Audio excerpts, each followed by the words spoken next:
असली जिंदाबाद आप तब कीजिएगा। और मैंने आज कोई यहाँ मिठाई नहीं खाई। मिठाई मैं उस दिन अपने घर पे आप सबको खिलाऊंगा जिस दिन मदरसा आधुनिकीकरण शिक्षकों को मैं पूरी तरीके से नियमित करा दूंगा।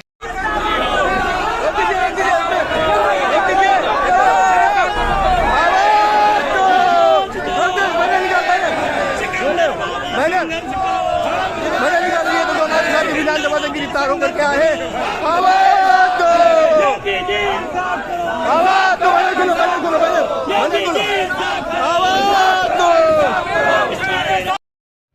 मेरे सभी सम्मानित मदरसा आधुनिकीकरण शिक्षक साथियों को मेरा नमस्कार।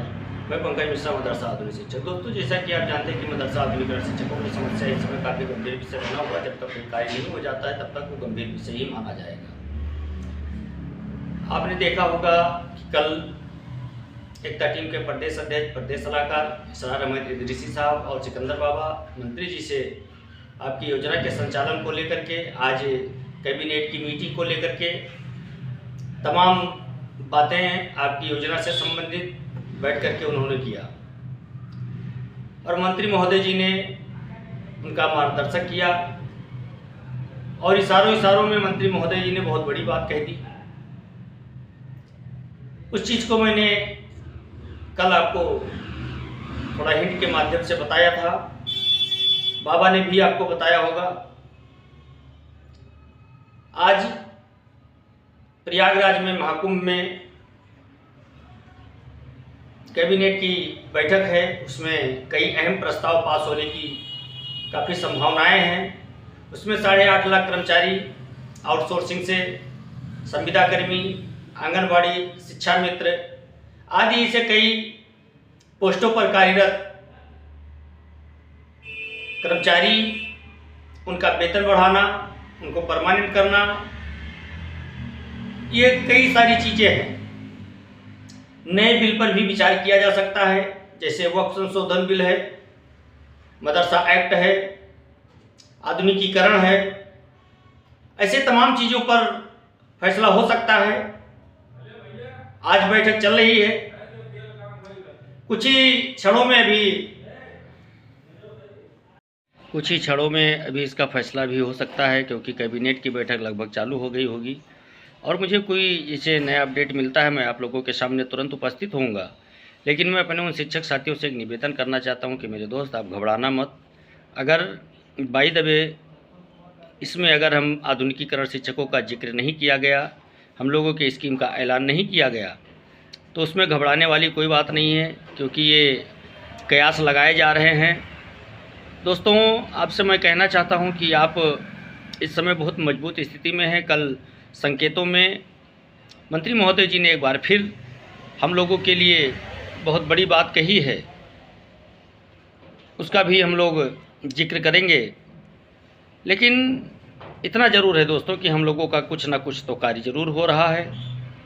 और जैसे आप समझदार हैं, आप समझते होंगे कि जैसे महाकुंभ में जिस पर्पज़ से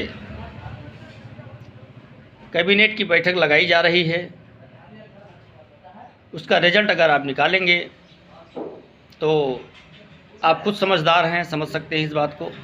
लेकिन इतना ज़रूर है कि हम लोगों का काम होगा और वो काम मंत्री महोदय जी के अथक प्रयासों का नतीजा है। हर हाल में काम हमारा होना है। आज नहीं होगा तो 4-10 दिन के बाद होगा, 1 महीने बाद होगा, 15 दिन बाद होगा, लेकिन होगा। इसलिए आपको ज़्यादा घबराने की आवश्यकता नहीं है दोस्त।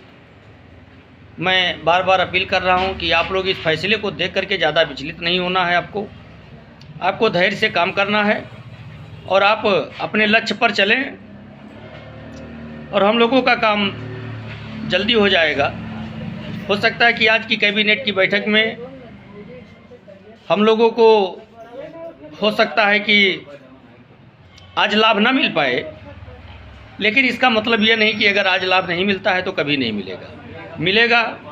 इसलिए हम और हमारी पूरी टीम आप लोगों से बार बार निवेदन कर रही है कि आप लोग धैर्य बनाए रखें, धैर्य से काम करें। घबराने की आवश्यकता नहीं है, क्योंकि एकता की टीम बराबर संघर्ष कर रही है, संघर्ष के लिए जानी जाती है। और आपने देखा होगा कि कल सिकंदर बाबा ने आप लोगों को बताया भी है। तो इसलिए हम चाहते हैं कि हमारे शिक्षक जो हैं जितने हैं वो बचे रहें, ज़्यादा डिप्रेशन में न जाएं, क्योंकि हम लोगों के लिए संकट का समय है। धीरे धीरे कट रहा है, धीरे धीरे कट जाएगा और काम हम लोगों का होगा। आप लोग परेशान ना हो, क्योंकि आप लोगों की लड़ाई हम लोग लड़ रहे हैं, बराबर जा रहे हैं। लेकिन एक निवेदन करेंगे कि जैसे सिकंदर बाबा और प्रदेश सलाहकार इसरार अहमद ऋषि साहब इस समय लखनऊ में हैं, तो उनके खाने और पानी का इंतज़ाम तो ज़रूर कराना है। इसलिए आप लोगों से जो हो सके वो उनको उनके गूगल पे, फ़ोन पे पर चंदा भेज दें, जिससे आपकी पैरवी करने में उनको भी थोड़ा आसानी हो, क्योंकि वो भी अपना घर द्वार छोड़ करके आपकी समस्या के समाधान के लिए वहाँ पे पड़े हुए हैं। हम लोगों का कर्तव्य बनता है कि हम लोग भी उनका सपोर्ट करें, क्योंकि हम लोगों की समस्या के लिए ही वो वहाँ पे पड़े हुए हैं, क्योंकि उनको भी अपना घर अच्छा लगता है। इतनी ठंडी में, इतनी जाड़ा में वो बराबर निरंतर पैरवी कर रहे हैं। इसलिए आप लोगों से मैं बार बार यही निवेदन करूँगा कि आप लोग जो हो सके वो उनके लिए खाने पानी का इंतज़ाम कराएँ और आप लोग धैर्य बनाए रखें। आज के फैसले को देख करके अगर हम लोगों के पक्ष में आज का फैसला नहीं आता है तो आपको ज़्यादा विचलित नहीं होना है, घबराना नहीं है, धैर्य से काम करना है। ऐसे किसी भी शब्द का आप प्रयोग नहीं करेंगे जो आपके समाज को और आपके परिवार को हानि का सामना करना पड़े, क्योंकि ये संकट का समय है, धीरे धीरे कटेगा। मैं ज़्यादा कुछ ना कहते हुए आने वाले अपडेट का इंतज़ार करेंगे और जैसे मुझे कोई नया अपडेट मिलता है आप लोगों के सामने मैं तुरंत उपस्थित होऊंगा। जैसा कि उम्मीद है हम लोगों को कि आज कैबिनेट की जो बैठक चल रही है उसमें नए बिल शामिल किए जाएंगे। हो सकता है उसमें हम लोगों का भी नाम हो, इसलिए आप लोगों से बार बार हम लोग कह रहे हैं कि आप लोग धैर्य बनाए रखें। हम लोगों की नज़र आज के फैसले पर टिकी हुई है। हम लोग देख रहे हैं, बारीकी से उसका आकलन कर रहे हैं, क्या हो रहा है, क्या होने वाला है। इसलिए आपको ज़्यादा परेशान होने की आवश्यकता नहीं है, आप लोग दुआ करते रहें। और रही बात बकाये की, तो लखनऊ बेंच पे जो बकाया का मैटर चल रहा है 2-3 दिन में उसका भी डेट लग जाएगा।